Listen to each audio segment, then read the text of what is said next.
Welcome back, everyone, to the Chip Lunch podcast. I am here flying solo as a host because Ethan and Braden are both on a search for a giant pig slug on schoolies. So Nice. we'll have to hear about that next week. But I'm here, and joining me here on the in the Third Space studio is Anthony. Hey, Joel. Hello, Anthony. How are you? Yeah, good. I'm well. I think we've had another Anthony on the podcast, in Anthony Sell. Anthony Sell, yeah. And I asked him, do you get called Tony very often? No, not very often, but I did play in a soccer team that had 5 Tonys in it when I joined. 5? Yep, and so they called me Tony as well. So You were the 6th one? yeah. Wow. Yeah, it was great. It was actually a great team to play in, but Wow, it was awesome. there was literally 6. Actually, no, I was the 5th. There was 5 Tonys. Wow, so almost half the team are Tonys. Yeah, on and the field. goalie and 2 of the backs, of which I was one, were Tony. So it's really confusing in the box. But Tonys? yeah, exactly. That's hilarious. Exactly, yeah, Um, but I don't mind being called Tony. But yeah, okay. yeah, Oh, the only reason I ask is because my dad's name is Anthony as well. Okay. So, but everyone calls him Tony. So that's just thought it was an interesting thing. And Tony Soprano his name's actually Anthony. If you ever watched the show Sopranos, yes. Oh, I haven't watched the show, but yeah, I've seen the ads Yeah. a few hundred times. yeah, a few hundred times. Wow. So you. Just before we started recording, you said you've listened to the Chip Lunch podcast a number of times. Any favourite episodes that you've enjoyed so far? Thank you for listening, by the way. I should say that first. That's okay. Well, funny you should say Anthony Sell. I listened to his just recently. Mm-hmm. So it's hard to say I have a favourite, but it's very interesting to hear people's stories and just get to know them. Like some of the things, like for example with Anthony, some of the things he said I knew and some of the things I didn't. So it's just getting that depth. Yeah. So, I mean, that's what we're trying to do on Chip Lunch, is to hear other people's stories. But what we always like to do when we start the Chip Lunch podcast is, Anthony, how do you like to eat your hot chips? Oh. Look, I like it when everyone goes, oh, yeah. hot chips. I mean, almost any way. Yeah. But I've got a few favourites over the years. But I used to get them from K&M Foods in Gymea. Yeah, it's a popular But it's gone. spot. Yes, It's I gone. believe it has So gone. that was pretty tragic. So, That's it. but I can eat hot chips. Yeah, it would almost And be you- a staple if there wasn't consequences. Hot chips anyway. Yeah. And do you, here's always the regular question, do you prefer plain salt or chicken salt? Yeah, look, I don't really care. Wow. Yeah, That's either. good. I'd eat both. That's yeah. good. I'm going to take that as a win, because there's always a battle between me and Braden and Nathan about whether plain salt or chicken salt. Oh, yeah. I'm plain salt, so we'll take one. I'll take one for each Okay. side on that. Have you heard of Homestead Chicken? No, Homestead. what's this? It was like a New Zealand chicken chain like KFC. It took Okay. on KFC in the 70s and 80s with its 4 stores and lost. But they had really long, thin, soggy chips, Oh, but they had chicken salt on them. really? So it was kind of a big thing back then. You said soggy there. Yeah. Was that an intentional thing? Yeah, Oh, have they the were soggy soggy. chips. Oh. Yeah, they were nice because of the chicken salt, I think. But Wow. it was weird. Yeah, but Homestead doesn't exist anymore, so maybe it wasn't very successful. Didn't have the secret. Was it 11 herbs and spices? No, I think they only had 1 herb and spice. Or none. It seems that yeah, way. depends on the budget. Yeah. Where was a Homestead Chicken? I've never seen that before. In the south of Sydney, so in the Shire and Yeah. in the St George area, there was one where Woolworths is at Caringbah. Oh, really? It used to be that site Yeah. used to have a Homestead Chicken. I know what you mean. There's 70s, 80s, so they don't exist Yeah. anymore. They Bit before my time, sorry. Yeah, I know. So you missed out. Yeah, I like it how you said, I know, at the end of that. I know that you are much younger than me. So the next question that we ask everyone, though, is how did you become a Christian? Yeah. So I became a Christian at the start of year 12. Okay.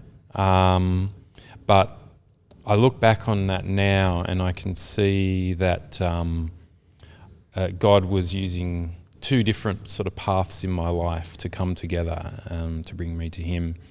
And one was my friends in high school all started becoming Christians. So there was about 20 people in my kind of friends group and I think pretty much all of them at least went to church at some Right. point in the 80s.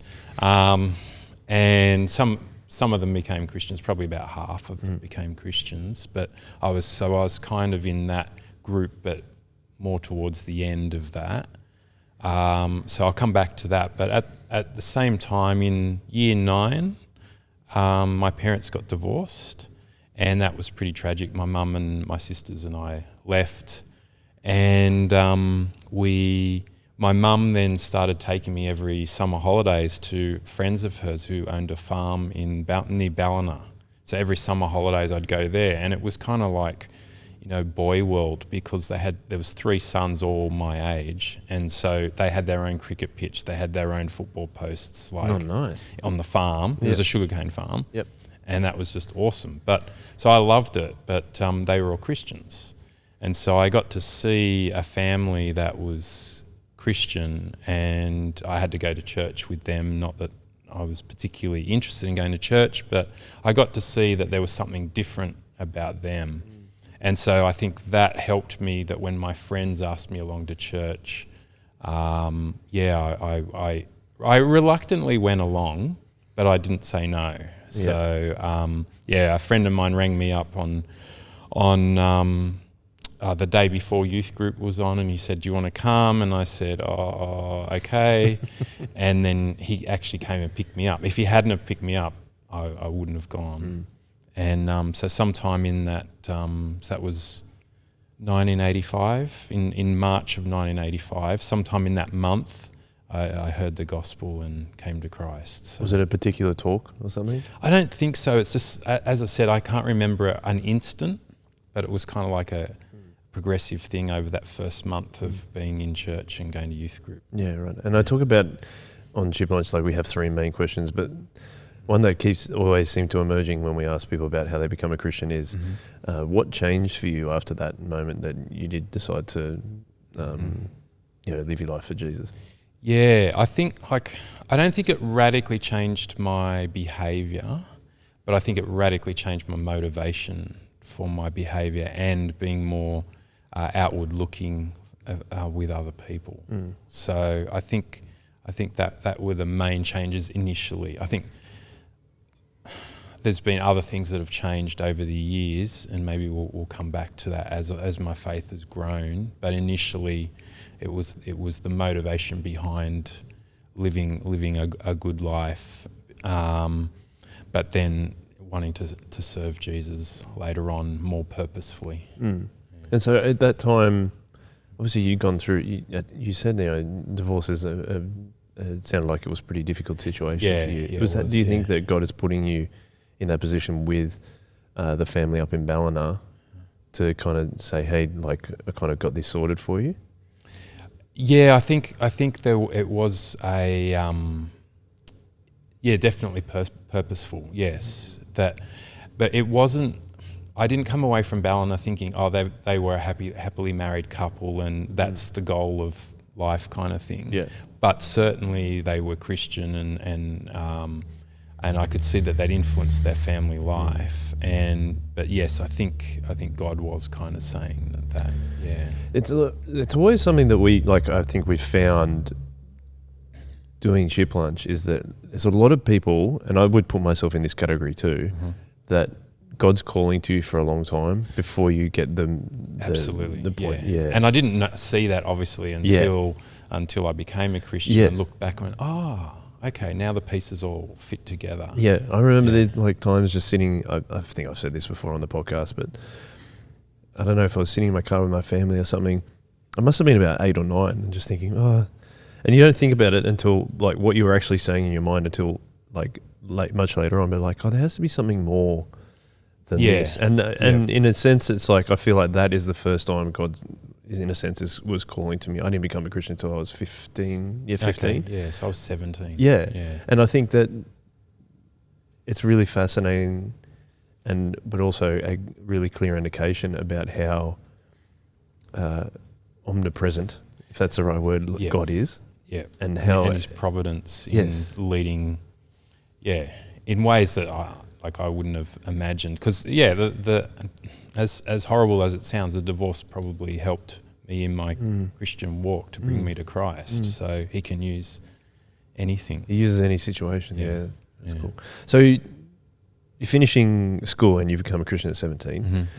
What's like church like for you at the time? You said you were going to youth group, but tell me how that kind of finished up and what your choices you made around going to church and those kind of things. Because it is a really formative time when you're just like finishing school and you're like trying to figure out what you're probably going to do with your life and all that kind of stuff. Yeah. Look, certainly I was involved pretty heavily straight away, and I think within a year I was leading Bible studies and stuff like that, or a couple of years, maybe 2 years. But so I went to St Phil's Caringbah, became a Christian there, and it was great from the point of view that there was a lot of Christians who were the same age as me in the same life stage. So basically a lot of guys and girls from Caringbah High or Woolooware High in particular, but we were all at the same life stage. And the youth group at the time was not as big as Soli's, but it was probably 150. So there was a lot of people. That's big. So it was a good sized youth group, and it was lots of fun. Church was a bit more dry, so I used the prayer book, and at the time I was not that keen on the prayer book, and but the people at St Phil's, the adults there, the older people were really encouraging and outward looking. So it was definitely a family. Going to St Phil's, did you live in Caringbah? Yeah, I lived in a few different places, but mostly I was born in Caringbah, and at the time of becoming Christian, I was living in Tarrant Point. So Okay, there's not a huge area to live in Tarrant Point, is there? No, there's like 2 streets or something. So you've just kind of bounced around the Shire for most of your childhood? Bit, yeah, okay. Yeah. And then so if you hanging out at church, what was the other plan in terms of, the other question is kind of like, what did you want to do for work or a career? Yeah. Well, even like going to uni, I went to, in year 12 you have the careers advisor. Yeah. So I went to the careers advisor, and they've got all these books on what sort of careers you can do. So I had to look through some of those, and I went, okay, I think I should be a research librarian. That's what I came up with. And so I went to my careers advisor and told her that, and she said, "Do you know anyone who's a research librarian?" I said, "No." "Do you know any jobs for research librarians?" I said, "No." And she said, "Well, maybe you shouldn't be a research librarian." And I went, "Oh, okay." And so really at high school, the only subject I really liked was maths. So I just did a degree that involved maths. So there was no future plan beyond just seeing what happened after doing. So I went to UNSW and studied Bachelor of Science there. Oh, okay. Bachelor of Science? Yeah. Not maths? Majoring in maths. Majoring in maths. Okay, Yeah. cool. So careers advisors are kind of funny. You go when there's something you want to do and you're like, no, don't do that. You're like, I don't know if that's advice. I think she was wrong. Like, I think I would have made a good, I'm a good researcher. Yep. The librarian bit was just the only thing I found with research in the title, I think. I don't know. But I think it would have worked out. So I don't think I was wrong, but she was pragmatic, and, so there was plenty of jobs for me when I finished. Our school careers advisor told my wife, well, you're not really going to amount to anything, so you should just find an admin job or something like that. So it was something, I might be putting words in her mouth, but it was something like that. Are you going to have to edit that out of the video? No. You can deal with it. That was a bit... Wow. It's not really good advice, again. Not compassionate. No, or like, my wife's an excellent school teacher and has 3 degrees. Yeah, so there you go. Yeah. So maybe the moral is don't listen to your careers advisor. Or take it with a pinch of salt. Do what you think. Yeah, exactly. I think that's interesting it's interesting how we tell everyone you can be, it's a narrative of you can be whatever you want to be, but you're like, I'll be a research librarian. You're like, oh, you can't do that. No, you can't do that. Yeah. So I fell for that and went into and did maths. So, and what's it like doing maths and science? And did you enjoy it? Yeah, I did enjoy it. I tried in first year. I did, a lot of different science subjects like chemistry and physics, and even did geography, maths, of course, and a bit of computing. So I kind of tried a bit of everything in first year, and then ended up deciding to go with maths, which is what I thought I'd do. But And was there like kind of any career prospects around that? I had no idea. No. He was like, I like maths. I like maths. I'll do that and see what happens. Yeah. And the same thing happened when I entered the workforce. I just applied for every job that I seemed qualified for. So I didn't have a plan beyond that. Right. Which one did you end up getting then? I ended up getting a job with NRMA in their insurance area. Oh, a bit of like actuarial. I worked with actuaries. So I wasn't an actuary, but yeah, I worked with them. Now tell me what that's like, because it sounds like it's really highly detailed work, but also to me sounds quite boring. You're probably right sometimes, but no, it was. My first job there was a little bit like that, but after I sort of found my feet, and my second job with NRMA was in their research department. Oh, so there it is. And that was awesome because again, there was 27 people there when I started, and they were all like sort of around 25, and everyone there was into sport, like touch football and cricket, which are the sports I liked. So it was a great time. But in terms of the work, it's it's building models basically. And so like mostly what we did was pricing. So it was determining risk. So what's the reasons why a car has an accident, or a house burns down, or a car gets stolen in a particular area. Yeah. Kind of so I ended up moving more and more towards home insurance and researching like weather events, so storms and bushfires and floods, and that became my career basically. Right. So 90% of my life's been involved in working life's in that sort of thing. Okay, so tell me why you like research so much.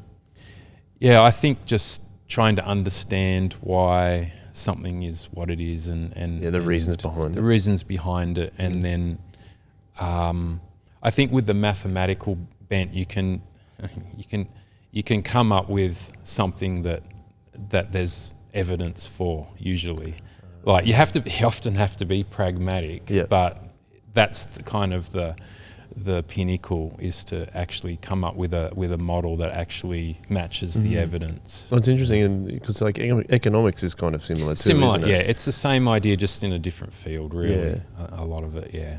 And so do you get like fired up when someone's like, we need to find out these huge reasons? You're like, that's a huge amount of work, but I'm ready to get into it. It's not. If it's not that daunting, like it's interesting. Yeah, that's fascinating. Yeah. You also mentioned that you're into footy and cricket. Who's your favourite cricketer of all time? Oh, of all time, gee. Trying to think. There's so many I like. We're talking Australians, or are we talking worldwide? I'd probably be. I like Mike Hussey. He's kind of awesome. I feel like he's a bit of a cricketer researcher. Don't they call him Mr. Cricket? Yeah, Mr. Cricket. So so cricket stats heaven, but he just I think epitomises like his character, and the way he batted was just awesome. Yeah. So, but entered the Australian cricket team at a reasonably late stage as well, isn't it? Yep, he did. Which is fascinating for how good he was, that it took so long for him to get into the team. Well, it was a really strong team. It was, I think at the time, but perfect for him to get in, and he was straight away he was adding value. Yeah, I feel like he increased the dominance of that team rather than because they were always just trying to, like, correct me if I'm wrong, they were always trying to find someone for that middle order. Yeah. And they cycled through a fair few people, but then they brought Hussey and it was gold. Yeah, they didn't look back after that. So I think Mr. Cricket, Mr. Cricket. Like what about now? Are you still following the Australian cricket team now? Yeah. I still I probably really only watch Test cricket, pretty much. Why is that? I like the. I'm not a chess player, but I like the strategy. Yeah, and I like that too. The complexity, cricket. And I think although it can be like watching the grass grow at times, usually it's moving towards something. Yeah, it is. So it's always building towards a wicket or. Yeah. Yeah. And then there's moments of 3 wickets in bowling, getting 3 wickets in 1 over. So it's got both. Final question on cricket. Yeah. Do you think 2020 is ruining the game? No, I don't think it's ruining the game. I think it just needs balance, because the more you play 2020 cricket, the less focus there is on building an innings so you can bat all day. Yep. So, but I think what will happen is you'll have experts in both, so they'll end up diverging. It seems to be going that way a little bit already, Yeah. right? It's unlikely that Glenn Maxwell will make it into the Test team. Yeah, although we'll see what happens with England. They're taking they scored 500 in a day in Pakistan. Did they really? Yeah. Well, I didn't know that. So they're bringing their 2020 skills into the Test arena, That's which what you see quite often these days. But with like different shots and things like that. But but then it's also easier to throw your wicket away in 2020, where in Test cricket that doesn't work. Right? That's right. So it's getting that balance. Yeah. Okay. Yeah. Anyway, let's move on from the cricket, because I think some people might be getting pretty bored listening to this. Sorry if you've turned off. Yeah, that's right. So you're at NRMA, doing research, enjoying it. What's your how are you kind of growing as a Christian from that time of finishing school? And then I'm guessing you're probably around 23, 24, around that age. What's the difference in growing in that stage? And well, I think I felt at the time, like going back to university, I think that was really foundational for me. So most of my friends who were doing Bachelor of Science and things like that, because a lot of my friends were analytical as well in high school, but they all went to Sydney, and I chose to go to UNSW. And so in going there, what I did find was the real benefit for me was a really strong Christian focus. So you had Philip Jensen there at the time teaching, and I know a lot of people find him abrasive, and there's some truth in that, but the quality, the foundation that I was given in the teaching I got there, and leading on to biblical theology and looking at the Bible as a whole book rather than a mixture of books that don't necessarily relate to each other. So seeing that narrative throughout the whole Bible, that was critical for the foundation for my development as a Christian. Because that's a big thing at New South Wales, isn't it? They have a really strong group. Christian group there. Is that what's it called? I know there's a name for it. I'm just trying to think of the right name. The Christian group. Yeah, the Christian group. Gosh, you've stumped me there. TCG? No, the Christian group. Oh, I can't remember now. That's all right. Anyway, it's a long time ago. So you're obviously engaging that a lot at university. And you go to the middle of each year, you go on a week conference as well. So that was all that was really foundational for me. Yeah. And a lot of people that we've talked about on Chip Lunch is we talk about university quite a lot. It was an episode that Braden and Ethan and I did a long time ago, and how we actually said when we were at university, we were so into doing youth and stuff that we didn't spend a lot of time in terms of the Christian groups. Yeah. But then there's also other people that said that, like yourself, that going into being able to experience university within a Christian group was really, really formative, and it sounds like it was like that for you. Yeah. What did it like? How did that change? How did it change your thinking in terms of you were talking about biblical theology and really strong teaching? Was that because it filled a gap that an understanding that you didn't think you had at the time? Oh, definitely. Certainly the biblical theology was like a light bulb moment for me, that I said, the whole Bible it all fits together. It all kind of makes sense, and it's one story. Can you remember the light bulb moment? Very much. Yeah, what was it? I did a course on I think it was like a 10-week course on biblical theology, and I just went, the Bible does flow. It's not like, the Exodus does point to Jesus in different ways. And you just go, hang on, I never really thought about that. And so back on your question about uni versus church church youth groups. Yep. Like I was involved in both, and I think that the difference for me is at uni, I think that was foundational teaching wise. The local church youth group was foundational relationally wise. Interesting. So I made a lot of good friends through church, local church. Yeah, that makes sense. So, and it's not that both did overlap, but Yeah. to say it simplistically, Yeah. that was the difference, I think. And why? I was just thinking, like, back if church was so important for you relationally, was there particular relationships that really were formative for you at that time as well?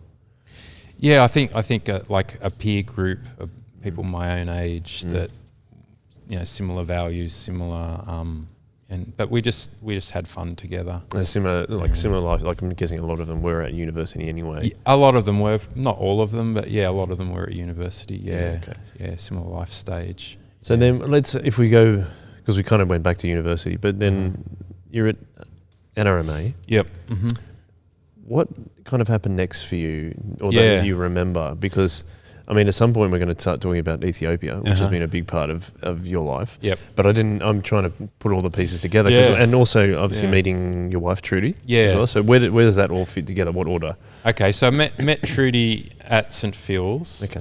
Basically, we were in the same Bible study group. So I met her there, and we had the same friendship group.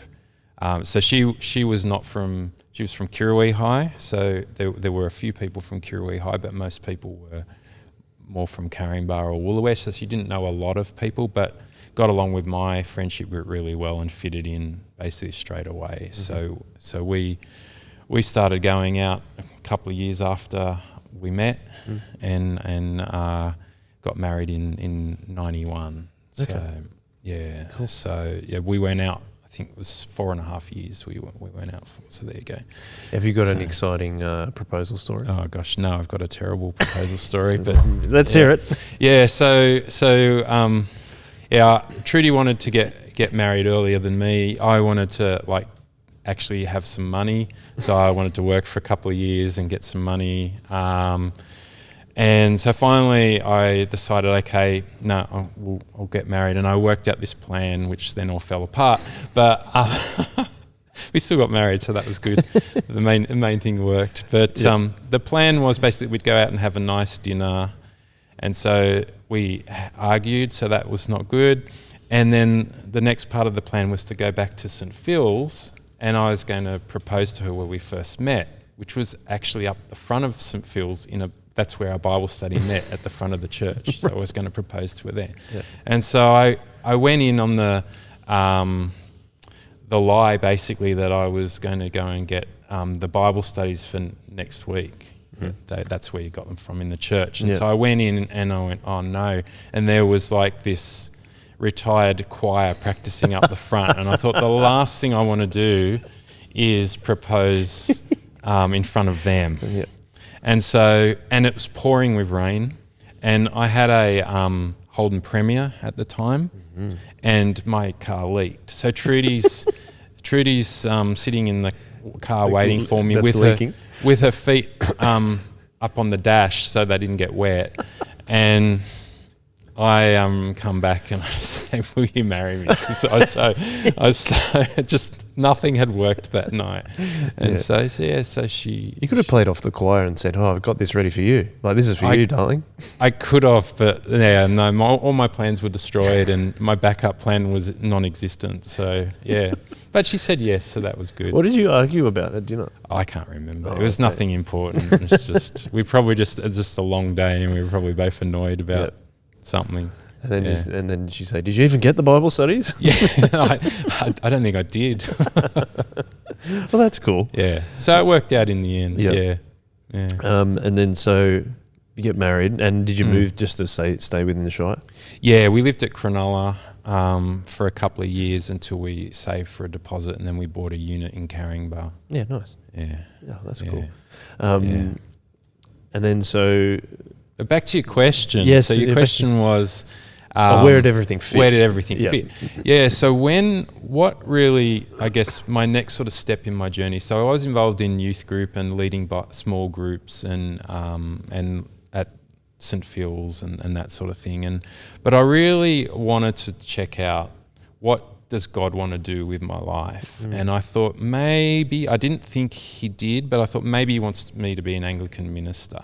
Okay. So I thought I should check that out. So in 2000, I went to my boss at NRMA and said, look, I want to actually go and study the Bible for a year. So I'm going to have to resign. And he was a nominal Buddhist, my boss. He was a Malaysian guy. And he said, look, give me some time to think about this. Don't resign straight away. And I said, yeah, that's cool. I've got plenty of time. I was just giving you a heads up. Yep. And so, because I didn't feel I had enough money without resigning, because I needed some of my super. Because we had a mortgage at the time and needed that money to get us through the year, because I wasn't going to be working. Yep. So anyway, he comes back and said, yep, I've negotiated with the NRMA a loan for you. And I went, what? Like, a loan? Yeah. So he negotiated a loan for me so I could go to Bible study. And he's a nominal Buddhist. So he just liked people doing what they wanted to do. So he really encouraged that. So the loan would cover you, obviously, for not being able to work. and they'd keep my job open for me. Really? So 10 months I had off work. How good's that? It was awesome. Yeah, and that was a fantastic year in many ways. So I studied the Bible for a year, and Trudy did a little bit and looked after we had two kids, Matt and Sarah, at that time. And another amazing story, with that, is Matt was in childcare at the time, and childcare places were really hard to get, a bit like they are now, and there was a waiting list of about 18 months. But Trudy thought if she could get Sarah into childcare, then Trudy could go and study as well for at least a day. So we thought, yeah, that's a good idea. Give them a ring, see what happens. So she rang them up and they said, yeah, no worries, Sarah's got a place. And we went, great.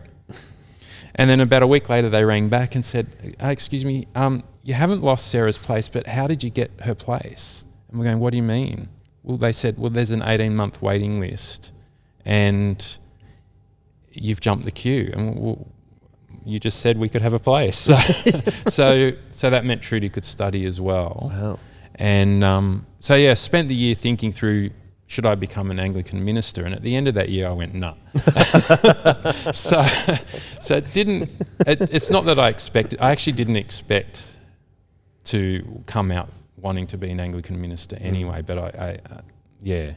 But what did happen, and you wanting to get to the link with Ethiopia, is this is where it sort of started in that year. Sounds like God's making things happen here. Absolutely. And this is in 2000. And these two guys went over to Nigeria, and the two students at the college, and they taught the Bible in Nigeria.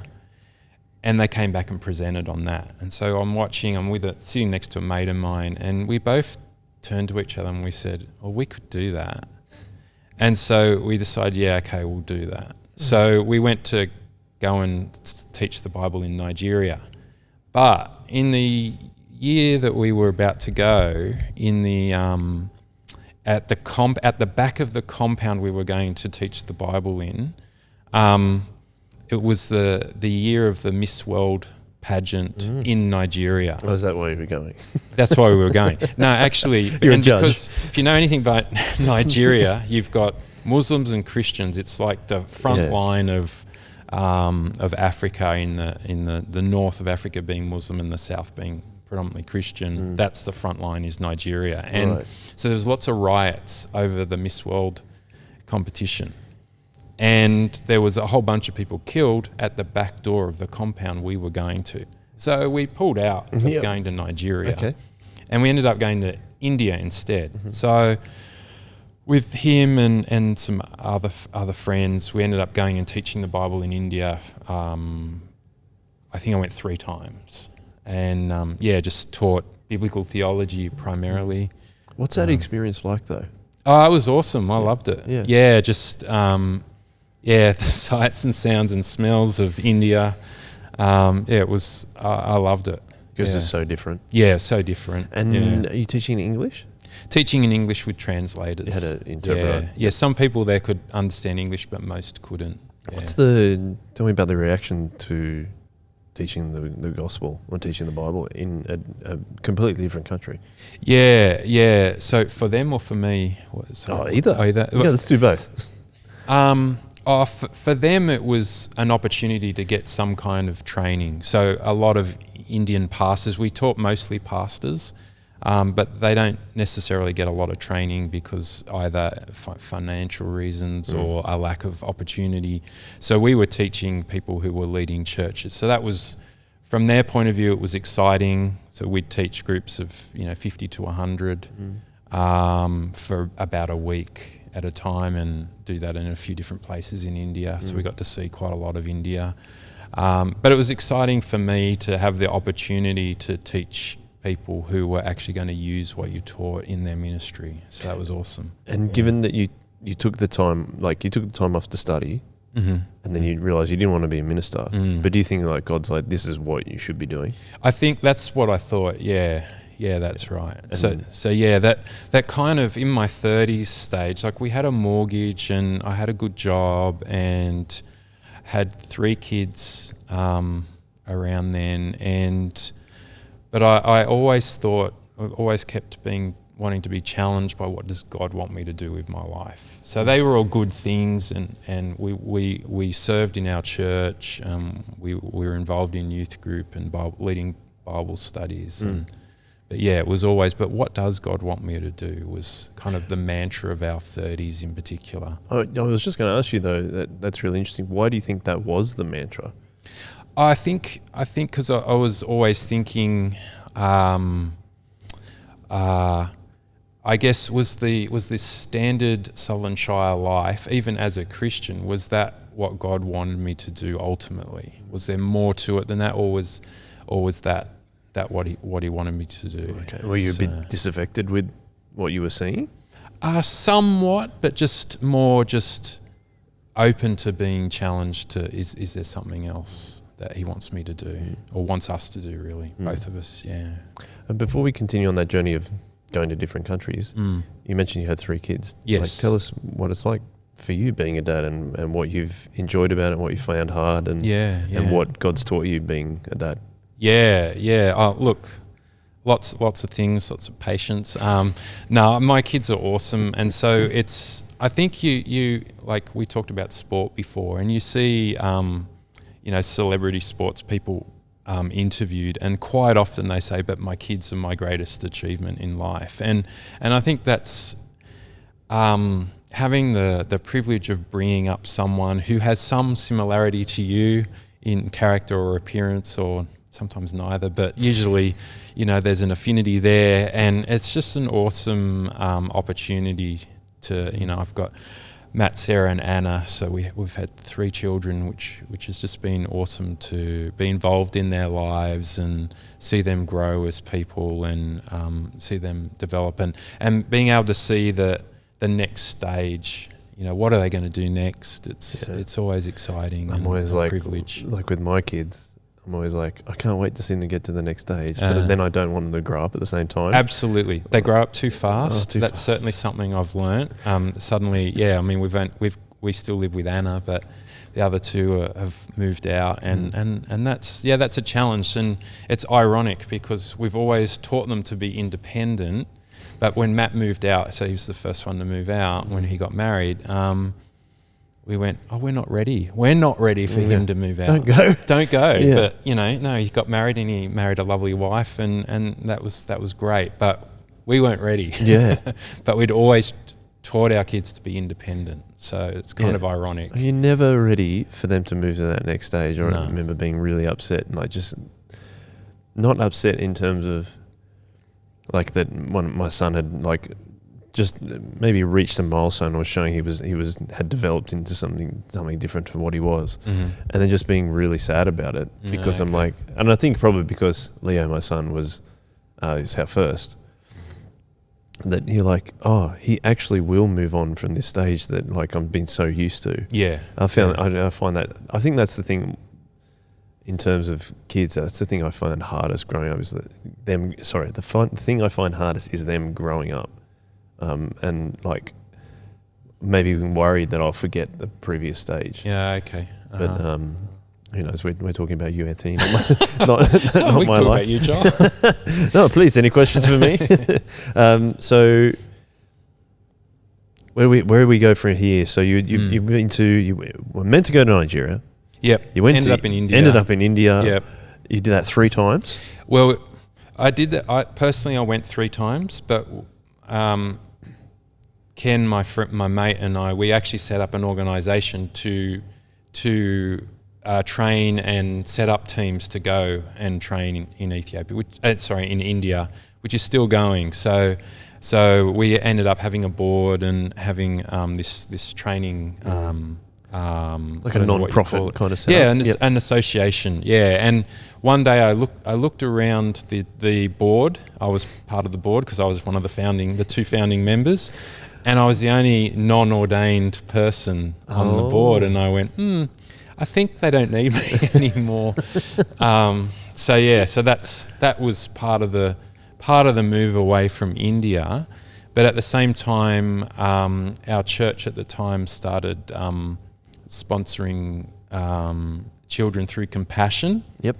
And it turned out that most of the children our church sponsored were from Ethiopia, and most of those children were from the one location in Ethiopia. Right. So that's where Ethiopia got introduced in my life, but where I got involved was at that location was a small Bible school of about 20 students. And some people from, this was at Caringbah Baptist actually, we were there at the time. A few people went over to Ethiopia to check out the Compassion situation, and then they came back and said, hey, Anthony, they want people to go over and teach the Bible in their Bible school. Would you like to go?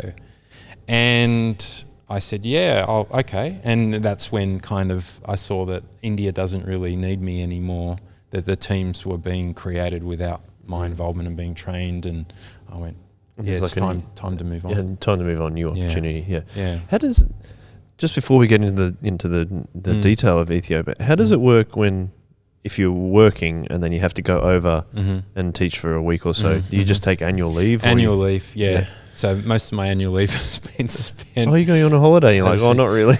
Well, this is actually the next turning point. Okay. So I'd been to India 3 times in, I think it was 3 or 4 years. So I hadn't really had a holiday. And so I demanded of God, I said, I'm going to go to Ethiopia, but I'm going to have a holiday with my family this year, and I'll go the following year. Always goes well when we demand things. From God, it didn't go very well. It's a bit like the marriage story, the proposal story. It all fell apart. There was no choir though. No choir, thank goodness. But no, so I demanded of God a year off. And anyway, sometime after my stupid demand, I rang up Trudy and I said, I really need to go to this Bible talk tonight. And she goes, yeah, that's cool. And I'm going, no, you don't understand. I really need to go. And she said, that's fine, what's it on? And I go, I don't know, but I have to go. And so I just had this feeling, I was just drawn, I had to go to this talk. Anyway, I went along to the talk and I looked at the agenda then when I got there and I went, why am I here? Like this just seemed completely, I was pretty disinterested. And I was sitting next to a girl that I knew from the India trips. And so anyway, the first talk was on issues in the Anglican Church, and it was on in America they'd been ordaining gay bishops and things like that. And look, I'm not pro doing that, but I wasn't particularly interested in that as a topic. So I'm going, God, why am I here? And so they started talking about that, but then the talk changed and it went on to what was good about the Anglican Church and what was, and they said the Anglican Church is growing in Africa and in Asia, and that's a really good thing. And I went, yeah, that's a good thing. But I didn't have any, emotional change. I just went, yeah, that's a good thing. Still don't know why I'm here. And then they said, and we need people to go over and teach the Bible in Africa. And I'm going, yeah, I'm going to do that. Like, I'm going to do that. So, you know, you don't have to tell me that kind of thing. Anyway, and then he emphasized it again, and he said, we need people like this to go and teach the Bible. And they put up a photo, and I was in the photo. And so I went, okay, God, I get the message. I'm a bit slow on the uptake. So, okay, I'll go. And so basically I organised it as soon as I can and went over and taught in Ethiopia. And how long was that for, that first that was 2 weeks. Just 2 week in and out. Taught 1 week, and 1 week was just having a look around. Yeah. What's it, I mean, I've never been to Ethiopia. What's it like? What's it like as a country? Yeah, look, it's really diverse. There's 83 different tribes. It's mostly rural, like 85% rural. Okay. So Addis Ababa is the capital, which is about the same size as Sydney, but the next biggest city would be like maybe 1 million people. So there's just people everywhere throughout the countryside. So, but then you've got the issues of poverty. The issues of war. So I'm 54, and there's been 3 civil wars in Ethiopia in my lifetime. And what's that usually based on, the civil war? Is it religion or a mixture of reasons actually. The most recent one, which is currently happening, like almost over, is tribal, not religious. The one before that was about removing the communists, and the one before that was the communists taking over. So in the 70s it was communism.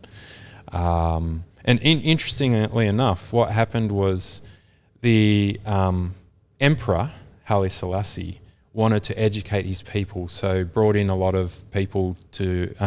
So universities really grew over that period, and a lot of people went overseas for an education. A lot of people were trained by Americans, but they were trained by communist-leaning Americans. And so when they grew up and got jobs and stuff, they actually wanted to have a communist country. Right. And so then that's what happened. They ended up taking over the country. And through communism. So it became a communist country for about 20 years. I didn't know that. Yeah. Wow, okay. It's a crazy place, Ethiopia. Some unintended consequences there for the emperor.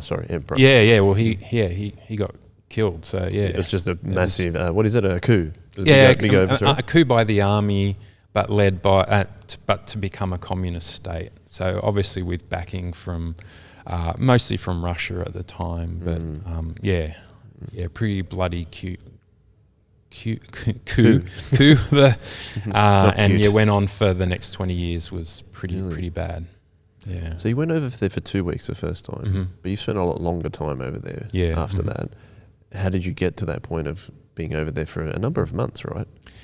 Yeah, a number like. Yeah, we tend to go short term but regularly. So every year for a few weeks. So, but it was the second trip was the turning point. So the first trip was just kind of dip your toe in and look around a little bit. But the second trip, and again, you may have gathered, I'm a researcher, I'm analytical, I'm mathematical. So I don't make decisions fast, and I like things planned. And while I was on the first trip, I said in an email back to a whole bunch of people, including Trudy, when we come back as a family, blah, blah, blah, blah, blah. And Trudy's always wanted to be a missionary. I've never wanted to be a missionary. So it's quite ironic that I was the one who ended up going overseas first as a missionary, overseas missionary anyway. And and so I kind of just presumed that she'd want to come without asking her, which was awful. Please don't do that. Bad mistake. But yeah, she went with it. And so we spent the next sort of 12 months talking to our kids about it and planning what we'd do. And but the main thing, Matt at the time was about 13, and so we really wanted him to want to go. So we basically decided, the girls were too young, so we just thought that they're coming. But Matt, we went, well, he needs to want to come, and we won't go unless he wants to come. So he finally, just one day, we went to CMS summer school, and after that he came, on the way home he said, Mum and Dad, I'm happy if we go. So Trudy and I were like booking flights like the next day kind of thing. So, and I took my long service leave on that trip. So we were in Ethiopia for 10 weeks. Right. And that trip. And that was the real foundation in our ministry, because on that trip we met a whole bunch of key people that we became friends with. Okay, right. And how do you get to Ethiopia? Do you fly to the Middle East and then fly into?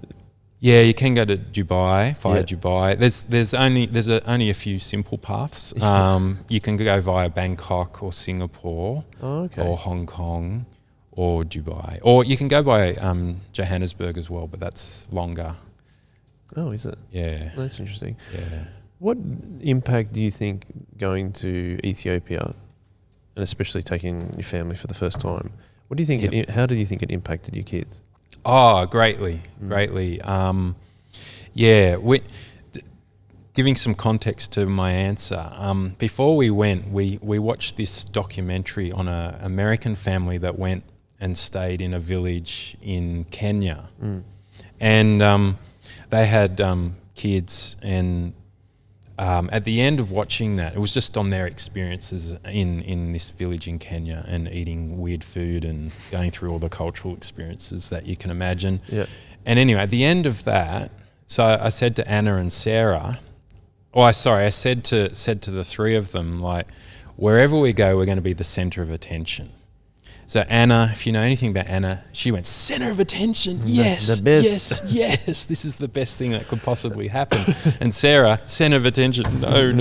Yeah. And so when you talk about the impact on each of them, so Sarah culturally fits in perfectly with Ethiopian women. She's just like born missionary to Ethiopia. They love her. She did her university internship in Ethiopia. They adore her character and the way she fitted in there.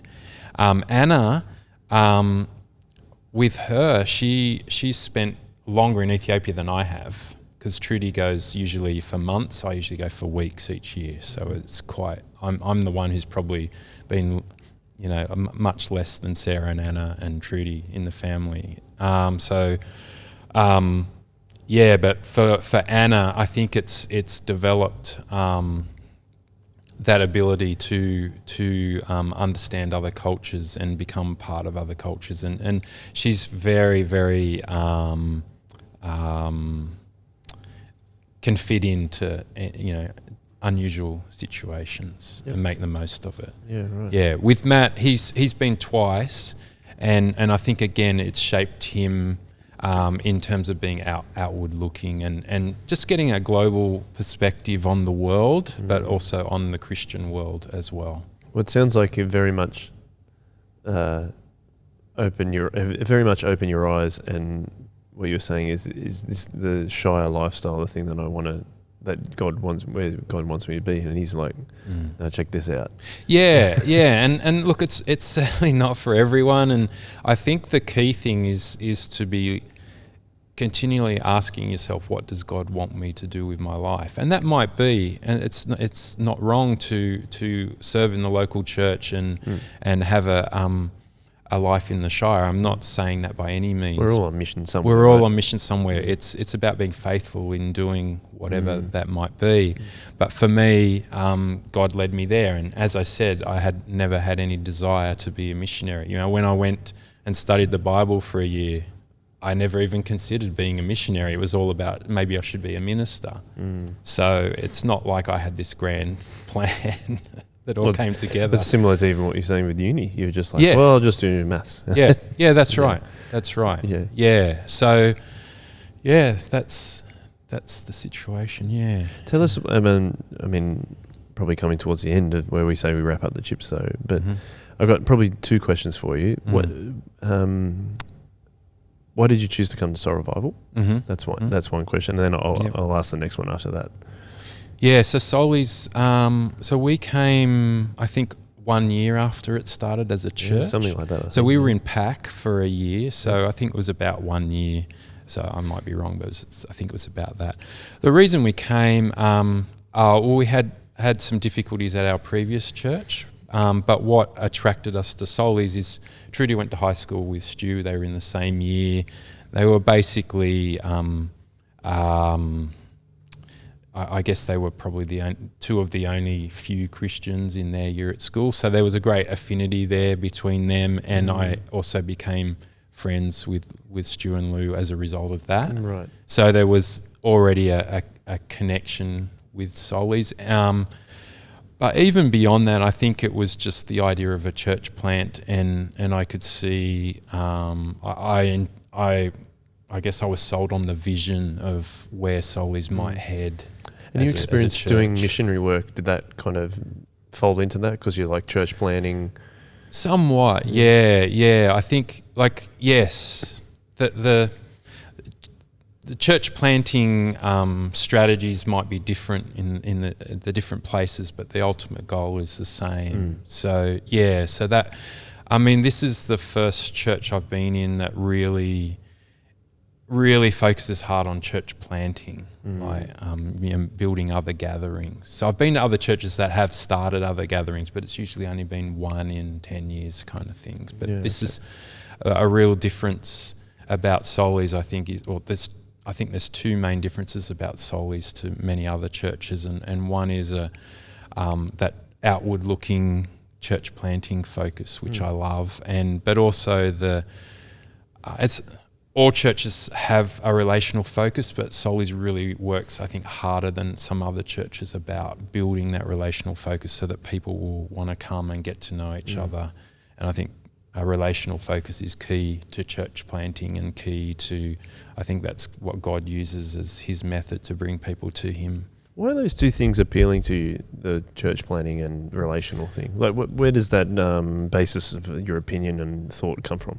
Yeah, ultimately, my desire is for as many people to be in heaven as possible. So it's as simple as that, really. And I think, I think God, look, sometimes I just think it's, why has he done this? Because it doesn't make any sense to me. But he's chosen to use us to bring people to him.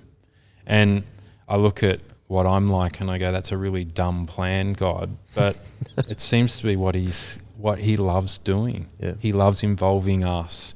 So, most people that become Christian, they become Christian through relationship. Yeah. There's not many people who pick up a Bible, read it and go, I believe that, I'm a Christian. Some do, but most, I think it's through another person, telling them the gospel, bringing them to church, encouraging them, praying for them. Has your work in places like India and Ethiopia influenced how you do that?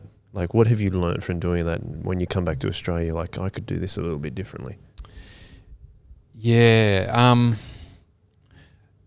certainly it keeps you engaged in trying to be outwardly focused. So there is, in that sense, there's no difference whether you're living in the Shire or living in Ethiopia.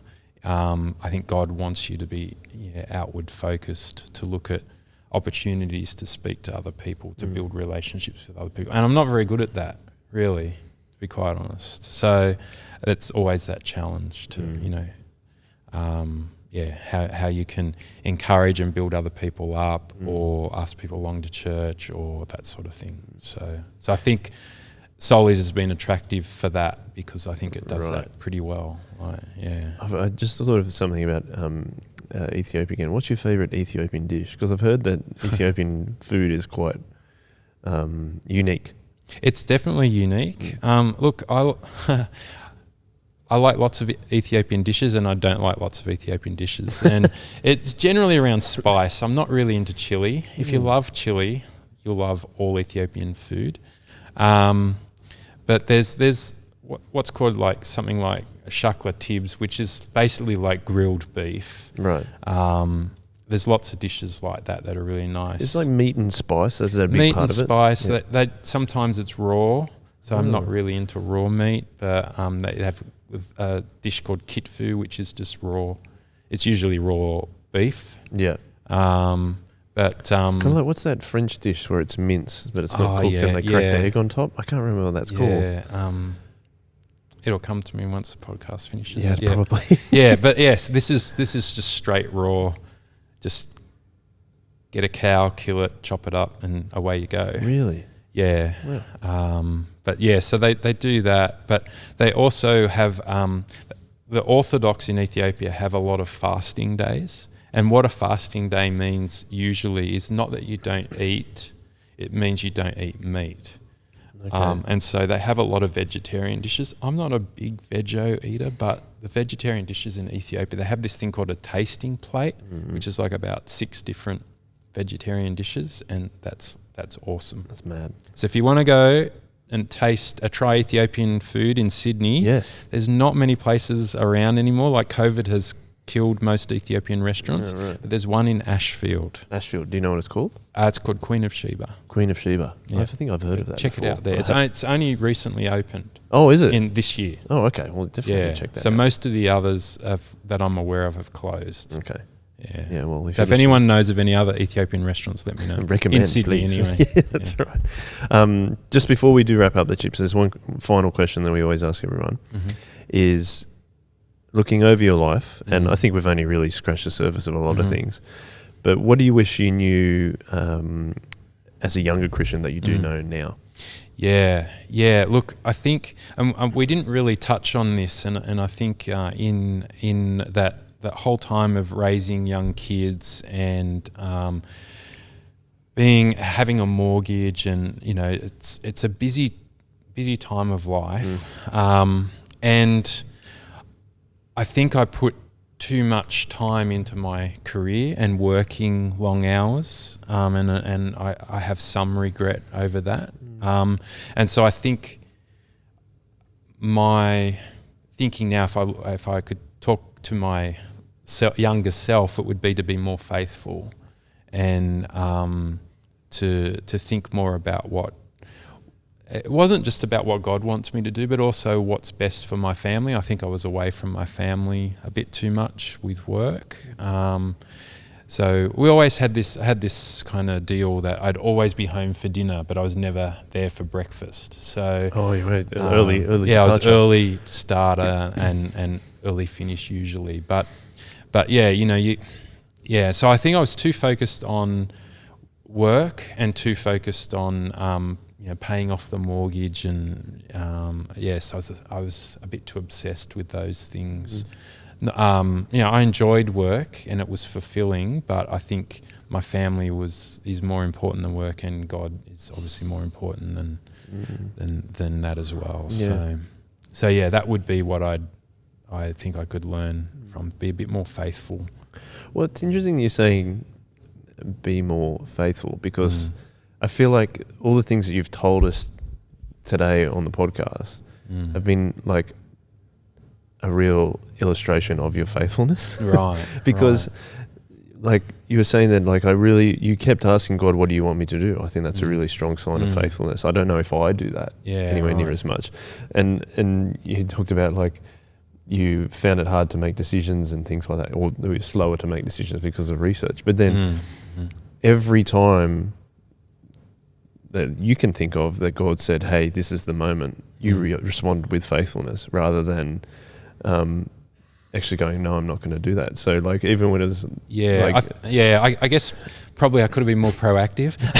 Okay. Sometimes I needed to be kind of a push. Yeah. But I thought that I had, when you said that, like, in my 30s, that question was, what does God want me to do with my life? And just for the people that are not 30 and are a bit older like me, I think in my 50s that's changed a little. And what it's more become is, God, what do you want my legacy to be? Wow. Okay, and that's it's a very similar question, but a little more focusing That's towards. now what you're thinking about now as you Yeah, get older. definitely. What do you think God wants your legacy to be? I'm still working that out. Yeah, okay. So that's the I obviously, and there's been a theme about Ethiopia. So Trudy and I do intend to go over to Ethiopia on a more permanent basis. So there's some form of legacy there, but. Again, please don't hear me saying that everyone has to be a missionary. That's the goal. I think it's finding your own path as what God wants you to do with the skills you have in the place He wants you to be, and that could be anything. So we certainly didn't plan to be missionaries. It's just where God led us. Well, that's what and that's what I think. So being open to that. Yeah, and I think you have been open to that, and I think that that's what for me has been really encouraging in this episode, is that we're talking so much about faithfulness, and whatever it is being faithful doesn't mean you have to be a missionary, right? No, not at all. Yeah, but it also results in being a missionary if that's what God wants you to do. Yeah, that's right. I think, like I said, I think that's what I found really encouraging having on the podcast, is that find out what God wants you to do and be faithful to Him. Yeah. Rather than. You said a couple of other things where you're like, I don't think I was faithful, but I think overall, I think you've been extremely faithful. Oh. And it takes a lot to make the decision to go to originally Nigeria, but that got moved to India, and then to go and to continually return to Ethiopia and do the work there. And I think, and you're going to do even more than that in terms of you thinking about your legacy. So I've really enjoyed having you on the podcast. Yeah, I've enjoyed it too, Joel. Thank you very much for coming on. Nervous at the start. You were. We got there. Everyone starts nervous, but we're all just, it's the thing. Funniest thing is, it's the easiest thing to talk about yourself. Yeah. I'm an authority. That's right. Thank you so much for being on the podcast. Thanks for asking me, no worries at all. And we always finish Chip Lunch with a one way. So if you're happy to finish off with that, we can do that. And thank you to everyone listening. We're going to continue Chip Lunches coming out. We've got another guest coming next week, and then we'll have a little break over Christmas. But for this episode, thank you to Anthony. Thank you to everyone listening or watching. Thanks, everyone. And one way. One way.